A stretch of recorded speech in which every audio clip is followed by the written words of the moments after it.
Hello everyone, welcome to Fisk financial strategy consultants. आज हम पढ़ने वाले हैं CFA लेवल 3 की रीडिंग नंबर 30 का LOS 7। यहाँ हम स्टेट प्लानिंग के जो अंदर ट्रस्ट का यूज़ होता है उसके बारे में बात करेंगे और क्या डिफरेंसेस है रिवोकेबल और इरेवोकेबल ट्रस्ट के अंदर, वो हम पता करेंगे। तो सबसे पहले ट्रस्ट होता क्या है।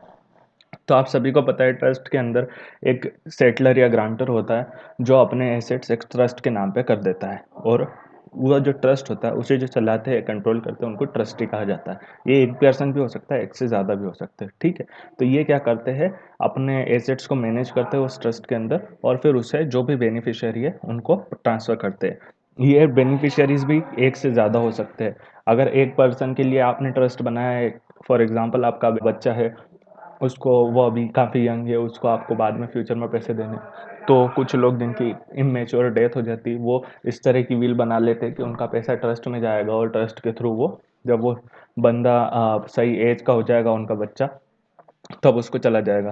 तो ये चीज़ें होती है। एक और चीज़ जो पॉइंट हमें समझना है वो ये है कि जो ट्रस्टी जो सेटलर है वो खुद भी बेनिफिशियरी हो सकता है इस ट्रस्ट का।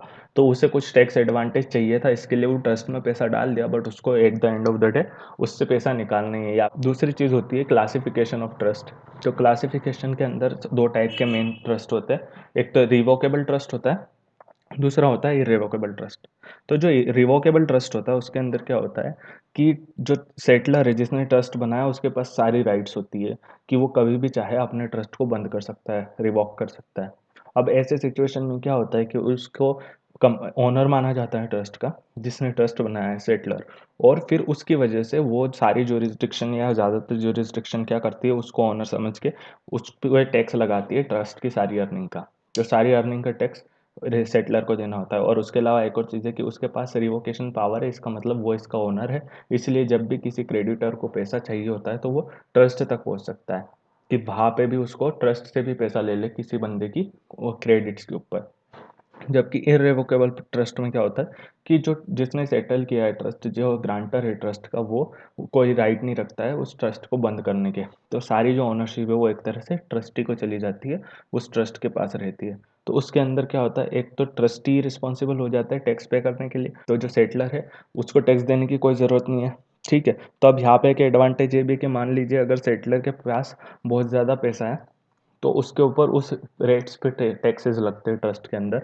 लेकिन अगर ट्रस्टी है, ट्रस्टी लोगों के पास कम पैसा है, तो उनके हिसाब से टैक्स लगेगा, तो वो काफ़ी कम हो जाता है। और दूसरा एडवांटेज ये है कि अगर कोई क्रेडिटर पैसे मांग रहा है अगर सेटलर से, तो वो ट्रस्ट उससे वुलनरेबल नहीं रहेगा उस इशू में। ट्रस्ट उससे बच जाएगा कि ट्रस्ट के पास आप पैसा मांगने नहीं जा सकते, क्योंकि ये एक इरेवोकेबल ट्रस्ट है, यानी कि सेटलर की ओनरशिप नहीं है इस ट्रस्ट पे, ठीक है। तो दोनों के अंदर क्या होता है कि जो ट्रांसफ़र ऑफ बेनिफिशियरी है वो उसके अंदर बेनिफिट तो होता ही है इन दोनों में। मतलब इन दोनों के अंदर जो बेनिफिशियरीज वाले जो इश्यूज है कि ट्रांसफ़र ऑफ एसेट्स हो जाएगा without time, without expense, without any publicity associated with probate, तो वो सारे एडवांटेजेस दोनों में मिलते हैं। उधर जो डिफरेंस है वो ये है जो हमने अभी बताया। अब एक और तरह का जो क्लासिफिकेशन होता है वो होता है फिक्स्ड और डिस्क्रिशनरी ट्रस्ट में। तो फिक्स्ड ट्रस्ट के अंदर क्या होता है कि एक पहले से सर्टेन चीज़ डिफाइन होती है कि इस टाइम पे इतना पैसा दिया जाएगा, उसको कोई चेंज नहीं कर सकता है, ठीक है। तो जैसे कि एक एग्जांपल है मारिया वेलेस का। वो अपनी फर्स्ट जनरेशन वेल्थ ओनर है, मतलब उसकी खुद की वेल्थ है सारी, और वो चाहती है कि ये उसकी लाइफ के अंदर ही उसके बेटे को दे दी जाए। अब कॉर्नर जो है उसका बेटा वो काफ़ी यंग है, ठीक है। तो वो उस सारे एसेट को अपने हिसाब से मैनेज नहीं कर सकता। तो वो क्या चाहती है कि एक ट्रस्ट बनाया उसने, और उसको बोल दिया कि आप इसको इसके 21वें बर्थडे पे एक स्पेसिफिक अमाउंट देना स्टार्ट करेंगे, और उसको 21 से 31 यानी 10 साल तक, उसकी एज तक 21 से 30 तक आपको वो पैसा देते रहना है। तो ये एक फिक्स्ड ट्रस्ट हो गया। डिस्क्रिशनरी में क्या होता है कि जो डिस्ट्रीब्यूशन है वो एक तरह से अपने डिस्क्रिशन पे है। तो उसके अंदर ट्रस्टी को आपने जैसे राइट दे दी कि भैया आप डिसाइड करो आपको किस साल कितना देना है कॉर्नर के हिसाब से। फॉर एग्जांपल उसको 21st बर्थडे पे मान लीजिए उसको कॉलेज वॉलेज फी पे करनी है, तो उस कॉलेज फी पे करने में उसको थोड़ा ज़्यादा पैसा लगेगा। जब वो 25-26 का हो जाएगा धीरे धीरे वो खुद की अर्निंग करने लगेगा, उसको वहाँ पे पैसा कम लगने लगेगा। तो इस तरह की कुछ चीज़ें, या फिर उल्टा कि 21 में कम दिया जाए, धीरे धीरे बढ़ा दिया जाए क्योंकि रिस्पॉन्सिबिलिटीज़ बढ़ेगी। तो ये सारी चीज़ डिस्क्रिप्शन पे हो जाती है ट्रस्टी के। अब एक और जो पॉइंट आता है वो होता है कि मोटिवेशन क्या है ट्रस्ट का। तो किसी भी ट्रस्ट को क्रिएट करने के 3 मोटिवेशन होते हैं। सबसे पहले कि आपका जो कंट्रोल है वो आप अपने पास रखना चाहते हैं। क्या होता है कि जब आपने किसी को गिफ्ट दे दिया तो आपको पता है गिफ्ट के अंदर क्या होता है। सामने वाला ओनर बन जाता है और वो उसका पूरा कंट्रोल ले लेता है। ट्रस्ट के अंदर क्या होता है कि आपके पास कंट्रोल रहता है और सामने वाले को बेनिफिट मिलता रहता है।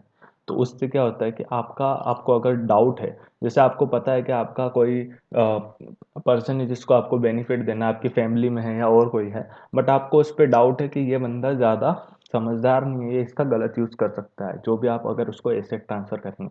जैसे आपने किसी को रहने के लिए घर दिया, तो वो क्या कर सकता है, उस घर को बेच सकता है और एक टाइम में कमाई कर लेगा और उसके बाद उसको किसी भी गलत तरह से यूज़ करके और फिर वो जो पैसा है वो वेस्ट कर देगा और फिर वापस सड़क पे आ जाएगा। लेकिन ट्रस्ट के अंदर क्या है, वो उस पैसे से अपने पास उसके पास कोई अधिकार नहीं है, कोई राइट नहीं है उस घर को बेचने का, बट वो जब तक चाहे वहाँ रह सकता है। तो वो कंट्रोल वाली बात। दूसरा एसेट प्रोटेक्शन। तो एसेट प्रोटेक्शन क्रेडिटर्स से, आपके पास एक बहुत ज़्यादा संपत्ति है बट आप नहीं चाहते कि आपका जो, मान लीजिए कोई पर्सनल बिजनेस की गारंटी वगैरह दी है आपने जिसमें लॉस हो रहा है और उसकी वजह से क्रेडिटर्स आपके पीछे आ रहे हैं, तो वो आपकी इन संपत्ति तक नहीं पहुंचे, इसके लिए आप इसको ट्रस्ट में भेज देते हैं।